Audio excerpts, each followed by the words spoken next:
thank Dan Abraham for getting the sushi tonight. Thank everyone for coming. The learning we did tonight was the Eloi Nishmas Udal Bas David, and also thank Lenny and Susan Goldstein, who are not here, but they also sponsored the sushi tonight, so thank you to them also. So when I was looking over the sugyas this week, there's a lot of material here to chew on. There are really two ways we could do this. It could be a review. I could just pick kind of some subset topic and kind of go off on a little bit of a more practical or in-depth thing. That's what I chose for tonight. But we can mix it up and see what works for people. And I'm open to your feedback of what would be more helpful if I do more of a recap summary of the week, or I do some like one interesting topic that spoke to me. But this week I chose and did an interesting topic. So I want to focus specifically on the sugya that was focusing on churches and the status of Christianity, for those who got through that part of the sugya. So you saw that there was a machlokas, whether or not the Tosfos had said that Christianity is not considered Avodah Zara, even though they believe in the Trinity, and the Rambam felt that Christianity is Avodah Zara. There is a discussion, it was referenced in one of the footnotes, about what about Christianity today? Is Christianity today the same Christianity that was once observed? There are also different sects of Christianity. Does that make any difference? So there is a shita by Reb Chaim Pelagi, who lived in the 19th century, who basically says, and we don't have to do all sorts of insights, try to keep it to about 10-15 minutes, but basically he says that even if Bisman Hazeh, the individuals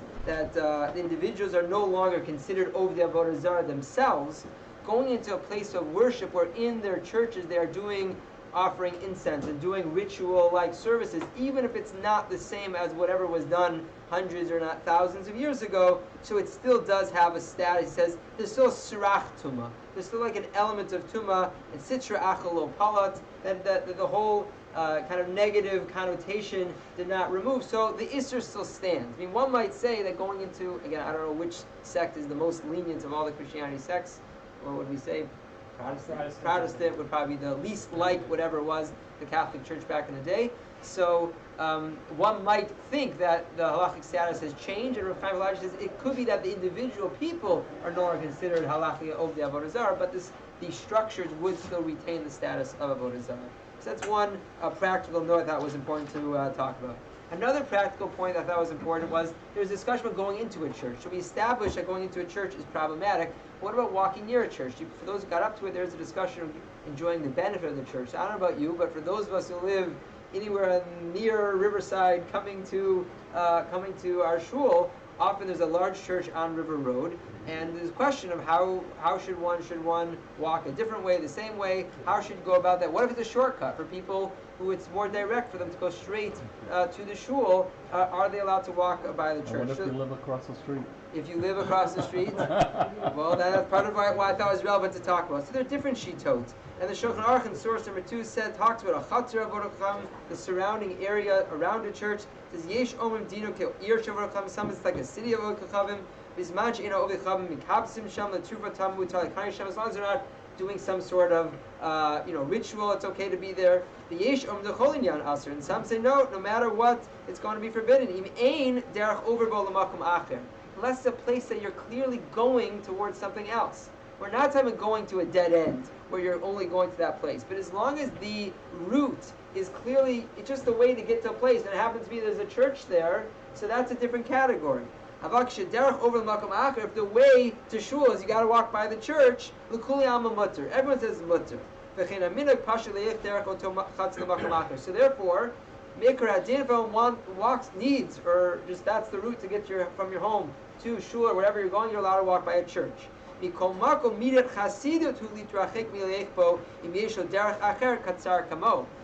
you don't have to go so far out of your way to avoid going that way, the way of the pious is to try to avoid. So I don't know, on my route, I often cut down 6th Street just because there's no difference. When I walk on 6th Street or River Road, from my house, it makes a difference. But if you're coming from Chittenden, why would you go on 6th Street to get to shul? Because it's direct, so then you could continue to go that way. So for that discussion, I think shortcuts are okay, but if it's not taking it out of your way too far, better to try to avoid. Another practical thing I thought emerged from these conversations was, what about going to enjoy the aesthetics of a church? What if you love architecture? You want to go, you're in Rome, want to ultimately get to the Sistine Chapel, but you want to go to just their beautiful architecture in some churches throughout the world. Is that okay? So Ramosha Feinstein dealt with this in the Tshuva in source number 3. After establishing going to a church in general as mutter, would read the bold point. He says, he says, forbidden even to go in just to look at those things which are just for aesthetic purpose. He explains the following. There is a Tosfot, which is not in your sources, that says, surot l'noi mutter. If there are non-Jewish images or sculptures, he says, that's okay to look at. If you're just doing it for your own pleasure. You're looking at the statues, the architectural stuff that just might have a religious connotation. That's okay. If there's a cross on your coin, that's okay. But he says, if it's built to beautify the house of worship, to make the Avodah Zara more enjoyable, more aesthetically pleasing, so then he says, then it's Kamo Avodah Zara, then it takes on the status of Avodah Zara. As it says in the Gemara Avodah Zara, so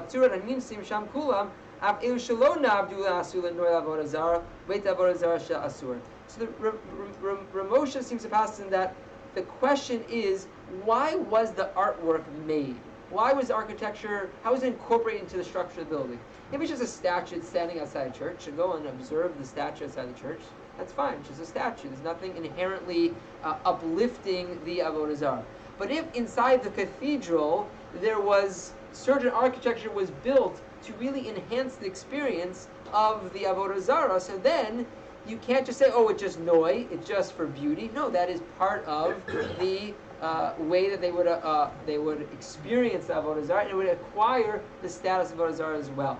So some of these going to the churches for the architecture alone might be problematic if the architecture is in the main sanctuary. Maybe outside the main sanctuary would be different because it's not necessarily part of the Avodah Zarah experience. So for people who go to Italy and they go visit the Sistine Chapel, okay, it's not okay. Good, so that's where we're going. That's where we're going next. Okay, so now we want to talk about the Sistine Chapel. Okay, so that's what we're going to finish with. So Reb Chaim David Halevi, who was the Sephardic chief rabbi in the 20th century, so he was asked the following question. He said,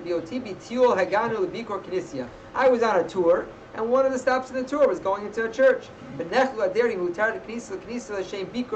we allowed to go in? Ma din. So the Sephardic chief rabbi wrote, what difference is going to this stop? You're like going to a museum just like any other stop. You're doing it just enjoy the beautiful architecture. You're not going because it's some sort of religious cult or worship. So I want to point out, and this is an important distinction that he makes. Remember, Tosu said lenoi is mutter, pulchan, which is worship, is asur. So he says, what's the difference between noi la pulchan? He says, einena tzluya b'ikar banu ela b'kavanatam. The difference doesn't lie in your perspective. You're only going for the beautification because it's beautiful architecture. The question is, how was it made? It says, Aphrodite. I don't know if is there a famous Aphrodite statue in some bathhouse? Where is this? Rome? There must be some famous bathhouse with the statue of Aphrodite. To go see Aphrodite's statue or tapestry, whatever it is, in this bathhouse, that's okay. You can view that as no. It was clearly just to beautify the bathhouse. Or if you're in a museum or a private house that has, religious paintings, that's okay. When you're in the Met and they want to see the Christian art, that's okay. The assumption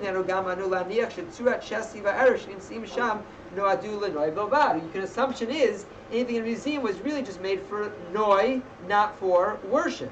It would be mutter. But to go into a place, that the place is a place of worship, it's a house of worship, like a church. Everything in the sanctuary was made to enhance the worship of it. And he says it is Avodah Zarah. So, based on this first shita, the first Shalos and Chuvos, it would seem to imply that going to a museum with Christian religious art is permissible. Going to some sort of famous bathhouse with whatever depictions of various religious art is going to be okay. But going to a church itself seems to be problematic. Now there's another question we have to throw into when it comes to the Sistine Chapel. With this will end. What about a makom pulchan, a place of worship, which is no longer used for services? So that's really the shiloh of the Sistine Chapel. So here, Rav Chaim David Levi deals with that issue. I mean, we've already established that if in the church or place of worship, it's a place of worship, then it's problematic. What if it's no longer a place of worship? It was one time, now it's no longer. That's the next issue. That's the last source to do with source 5. So he says, if it's no longer used as a place of worship at all, it's only now a tourist attraction. And now it literally is like going to a museum. But then it's not problematic. and he brings a raya from another source that says, Neved bo Avodah Zara, even if at one point they had served Avodah Zara there, I feel never bekeva, even if it was at one point a practicing ongoing temple, ein isri palelbo. It wouldn't even be problematic to daven there if it's no longer in usage. V'av shelasotu bekneset kavua aser. You can't make that into a set beit knesset, but palelbo derech harai ein isri. Daven there bakrai haphazardly here and there would be okay. So he says, based on this idea that you could go into a church which is no longer in usage and pray every once in a while, it says mikancha knisa muteret. So he says, if you have a place of worship that is no longer in use, you could go in. Because then you're as